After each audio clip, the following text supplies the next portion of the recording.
Cinema అని చెప్పలేము, ఇది ఒక సీరియల్ అని చెప్పొచ్చు. త్రివిక్రమ్కి ఏం చెప్తాం, ఆయన ఒక సినిమా మధ్యలో అరవింద సమేత బాగా తీశాడు, ఏం చెప్పలేం.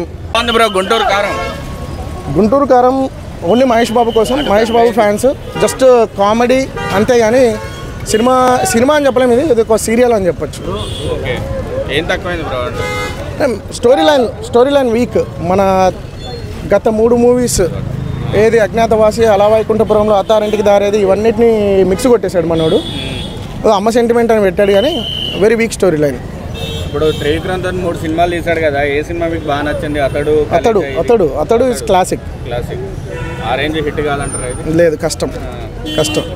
అంటే మహేష్ బాబు మరి నెక్స్ట్ 5 ఏళ్ళు ఏం రావు కాబట్టి మన రాజమౌళితో వచ్చేదాకా ఉండదు కాబట్టి ఏమన్నా ఒకసారి మహేష్ బాబు కోసం రావచ్చు అంతే, ఆయన కామెడీ టైమింగ్ కోసం. ప్రభాస్కి బాహుబలి ముందు మిర్చి బ్లాక్ బస్టర్ కొట్టాడు, ఇప్పుడు ఇది యావరేజ్ మూవీ, ఇది బ్లాక్ బస్టర్.